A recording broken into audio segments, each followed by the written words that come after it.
We now move on to our reality segment with Mr. David Smith Collins. David is the CEO of David Smith Collins Group in the UK. He'll be discussing coaching for resilience in times of disruption. Over to you, David.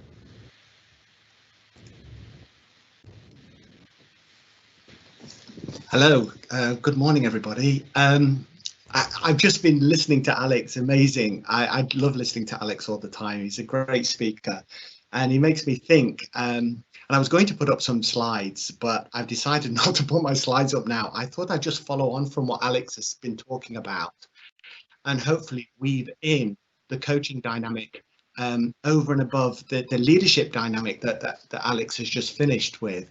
I've got 20 or 30 minutes to talk, and I hope what I've got to say is of use to you.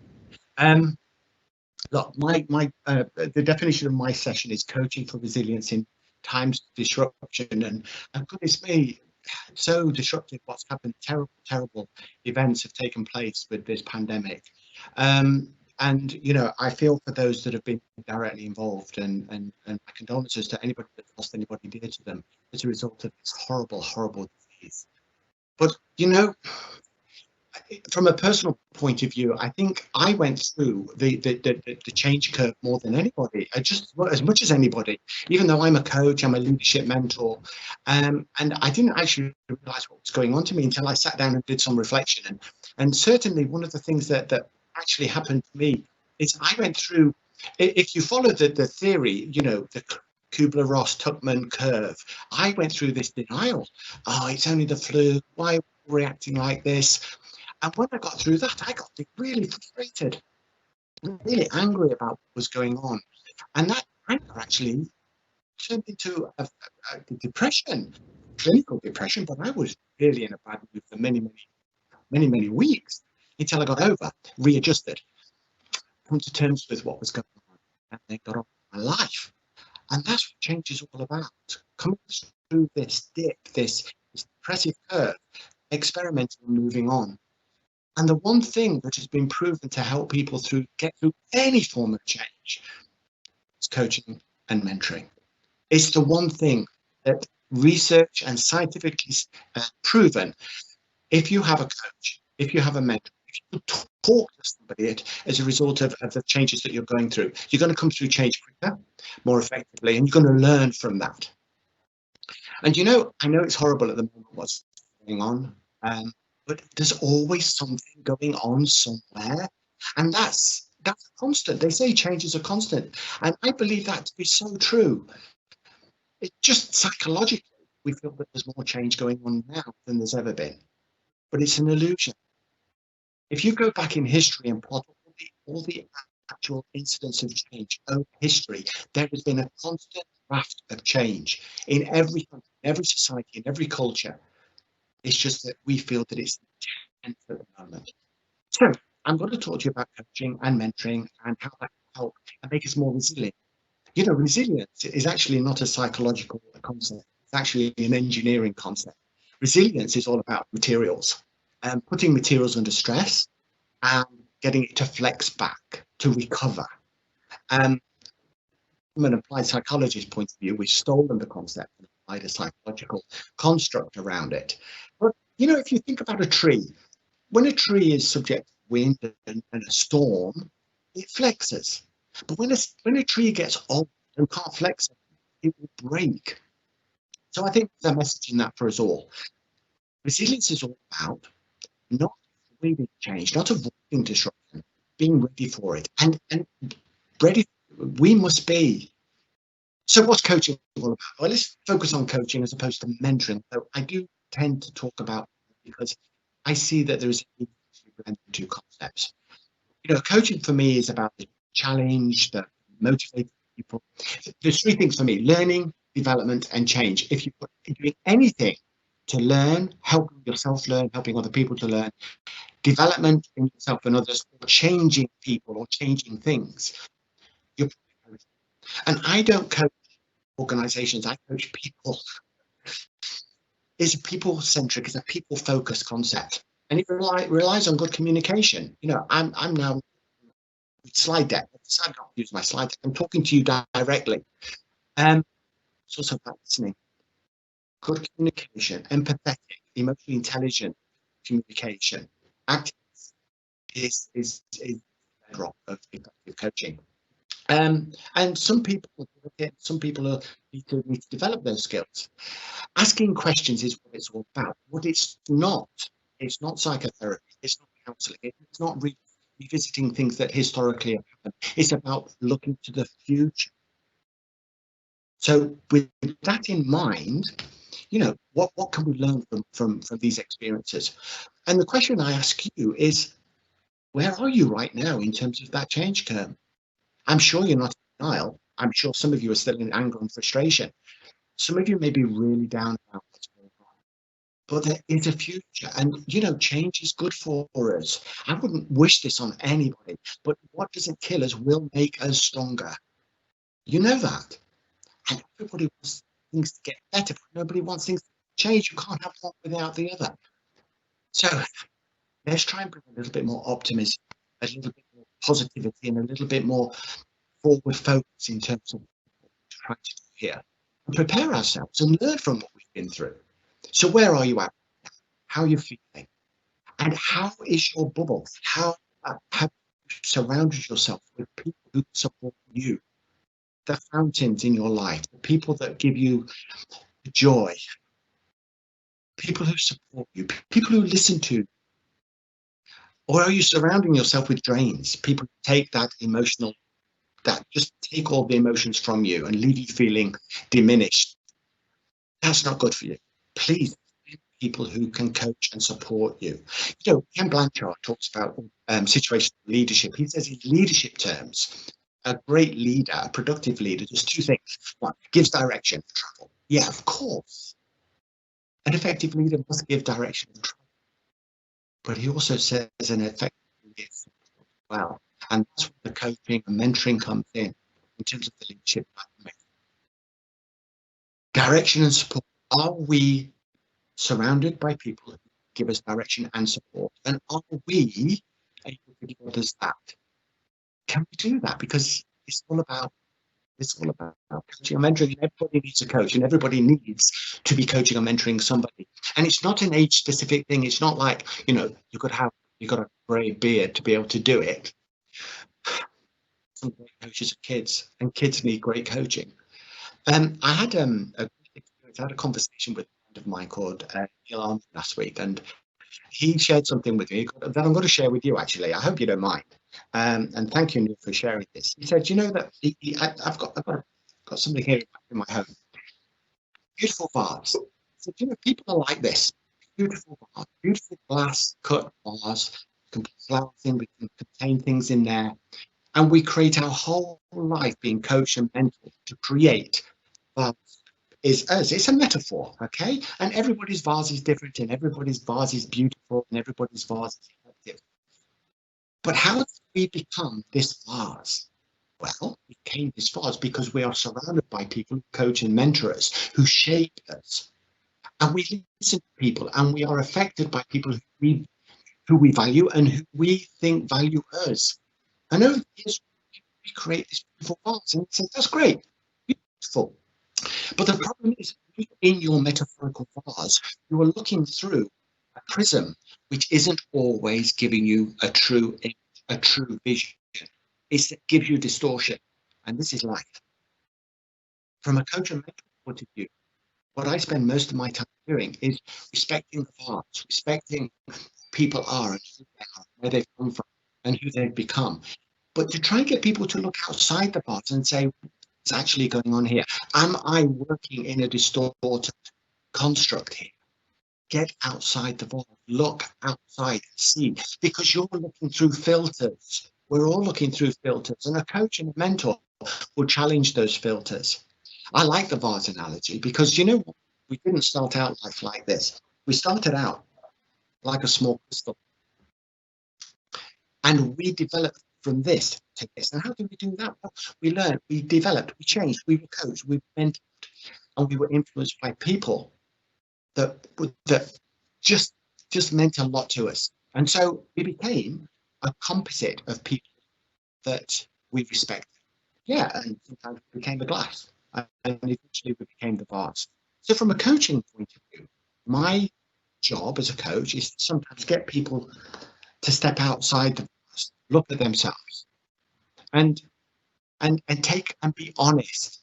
And that is about reflective practice. Reflective practice is so important in coaching and mentoring, both as a coach and mentor, to be a reflective practitioner, but also to help other people to be reflective. And sometimes you have to give people the bad messages. You have to be honest with people. You have to be confronting people's prejudices sometimes, and it's hard. Do you know, going back to this vase, what happens when you get a vase and you put it under pressure? Sometimes you get a crack in the vase. A coach's job is to identify the cracks before they crack completely and destroy the vase. That's our job. Sometimes the vase is destroyed and you get sand. It's never too late to start over. It's never too late to start creating new vases. And how do you do that? You work with a coach and mentor. Work with somebody to help you to build on your strengths. Sometimes people say to me, is it about actually being positive all the time? And I've got a glass here, is your glass half full? Is your glass half empty? It doesn't matter whether your glass is half empty. It's your ability to hold the glass for any length of time, the strength that you have, that emotional resolve, that determination is so important. And a coach and mentor can help you with that. It is never too late to start over. It's not over till it's over. And we have to create an environment in which we can develop trust in our ability to trust ourselves, so to be able to trust other people and surround ourselves with those people. Now, trust results from empowerment and accountability. Do we hold ourselves and other people to account? And are we empowering ourselves and others to do their best? These are coaching foundations which we all need to take really. We need to be reflective about that. Do you look after yourself as much as you should? That's an honest question. Because if you don't, you can't give that responsibility to anybody else. That's your responsibility. You make you happy, you make you sad. You can't blame other people or hold anybody else to account for you. And similarly, from a coaching point of view, it's not about telling people what to do. It's about asking people to find, so they can get insight in their own ability, in their own development, in their own strength. And people that I actually come across, fall into two camps. First of all, I find people who don't think they're good enough. They never think they're good enough. They're hard on themselves. We call this the imposter syndrome. Question to you: do you suffer with that? I know I do, regularly. I'm honest with you. Sometimes I have to have a conversation with myself, or have a conversation with people who say to me, David, you can do that. You're being hard on yourself. Are you guilty of the imposter syndrome? Please do something about that, because you don't deserve that and you don't need to be there. There are people sometimes that I coach who are full of themselves. They're perfect. You've met them. This is actually called the Dunning-Kruger effect. They're not as perfect as they'd like to think they are. Now, as a coach, I have to work with both kinds of people. I have to get the imposter syndrome people more aligned, so they actually have more positive view about their own ability, and I have to somehow get the Dunning-Kruger people more aligned to the reality of their skills and ability. How do you do both of them? You give and receive feedback. The ability to give and receive feedback in times of disruption is so very important. Question: how good are you giving and receiving feedback without hurting people? Really important skills. So you need to be on the line. You need to be on the line, so your skills are equal to your own perception of your abilities. Really, really important. How do you do that? Either coach yourself, do the inner work that's needed, or you get yourself help. Now, coaching, I said right at the beginning that I talk about coaching and mentoring. Right? Let me just make it clear. When I talk about coaching, I talk about a relationship where I walk alongside another person. I walk alongside asking them questions. At no stage do I tell them what to do. I walk alongside them, ask them questions to help them find insight from their own psyche, from their own knowledge, solve their own problems, give them hope, sometimes motivate, sometimes slow them down because they're going to burn out. But I'm there as their critical friend, a confidant. Sometimes I may have a wisdom or a skill or a benefit that I can give to them. I don't tell them what to do, but I ask them questions to help them understand that actually there may be a better way of doing things. That sharing of wisdom is called mentoring. Metaphorically holding someone's hand so they can find their own way. Really important. So let's get right down to the question, coaching for resilience in times of disruption. Well, to be honest with you, we're in a time of disruption. There's never been a time where there hasn't been disruption, and there will never be a time in the future where there will be no disruption. Disruption is all about change, and we don't like it. Get over that. We've got to get used to it. And from a leadership point of view, it's our job to manage change, but also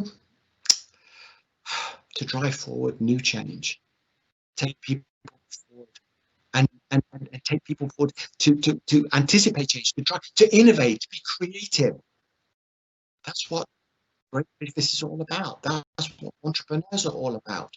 Innovation, creativity. You can't do that if you're feeling diminished. You can't do that if you work for people who just tell you that you're not good enough. That's why I say coaching should start in early years, and it should happen, and it should never stop, because we're never too old, no matter how much grey beard we have, to learn, develop, and change. So you've got to look at yourself. You've got to take time out for you.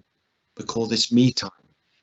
Take time out to look after yourself, to eat well, to hydrate, to exercise, to do the things you love to do. You deserve that. That will give you an increased momentum emotionally. And if you're feeling good, you'll do good. And you will be like a contagion to other people. The hormone that's produced when you're doing this is called oxytocin. It's an amazing hormone. And it comes from just looking in your mirror on a morning and smiling to yourself, telling yourself something positive. Really, really important. You probably feel a bit silly, but try it. See how you feel in the morning. Look in the mirror, tell yourself, wow, that will build your emotional resilience for the day and will prime your day in a positive way. And when you walk in the office, or when you walk into the family, or when you go back on Zoom or on Teams, that contagion of positivity will spread around your team, your family, your friends. It will be a contagion. And it comes just from talking to yourself in the mirror. That positivity goes a long, long way. Be kind to other people and be kind to yourself. Really important to build your resilience. If you're fully, go and get a referral, go and see the doctor. Make sure you're eating the right food. You can't blame other people for not doing that. If you're not sleeping well, then work out what is causing you problems in terms of sleeping. And you may be worrying about things. The coach will tell you, what are you worrying about? Can you do anything about it? No, we'll stop worrying. Can you do something about it? Yes. Well, stop worrying. Worrying will kill you because it doesn't produce oxytocin, it produces adrenaline. And you know what adrenaline will do to your system. It's not good for you. So be kind to yourself, be kind to other people. Coach others. Be coached. I wish I could say that things are going to change in terms of the disruption. No, they're not. And you've got to understand that in terms of your hunter-gatherer psychology, you're working against something called homesthesis. This is very, very deep-seated in your psyche. Homesthesis. It prevents you welcoming change. It makes you fearful of change. You've just got to, an exercise I often do, many of you that I know have probably seen this in the classroom. I get people to fold their arms. And of course, people fold their arms without even thinking, because they've done it that way all the time. That's the way they fold their arms. Okay, that's the way their crystal ball tells them to fold their arms. And then I say fold them the other way, and people have so much difficulty folding their arms a different way. Homesthesis. If you can't fold your arms a different way without feeling some discomfort, how are you going to change your life? How are you going to change your organization? How are you going to change productivity? I'm going to change the world. What I'm telling you now, you can do it if you believe you can do it. And you can do it if you take some of the fundamentals of coaching and mentoring, some fundamentals, and apply them to yourself. Be positive, think positive, prime your day right, look after yourself, be kind to other people. Think about the Ken Blanchard model, please. Because as leaders, it's very easy to give people direction, telling people what to do, but you know how you feel when people tell you what to do, you'll do it while they're watching, or if they have any power or influence over you. You want people to be motivated when you're not there. You want people to have motivation in their heart, not their head. Maslow, great theorist about motivation theory. Yeah, we'll do things for safety, for security. We'll do things for pay, for bonuses. We'll actually do things for recognition. What matters is, are we doing things from a self-actualized perspective? Are we doing it because we need to do it? It's who we are. Question for you. Final question from me as a coach. What is your purpose? What is your life purpose? And are you on the track to deliver that? And if you're not, what are you going to do about it? Because if you can find your purpose, and if you can find your career that matches your purpose, and if you can align your personal values with the organizational values in which you work, and if you believe in yourself, you believe in your organization, and you believe in your colleagues, and you believe in your customers, and you believe in your service receivers, you will find genuine joy from within. I just want to leave that with you. It's a hard question, probably that will be asked for a while, but please take some time out and think about it. Undertake practice, and if you're not doing that now and you feel it's all too much and it's all too busy, it's all too complicated, write down your thing. Start keeping a journal. You can do it electronically. I prefer a pen and paper. I'm old-fashioned. I'm of an age. But at the end of the day, reflective practice is an important tool for any of us to become resilient for the disruptions in the times ahead. Thank you, BIBF, today. Thank you for listening. Thank you, nearly 200, 300 people for joining us today. You're all very welcome. And thank you for Alex for stimulating my thinking today. And I'm sorry I didn't even touch my PowerPoint, but I'm speaking to you today from my heart. God bless you all, and thank you.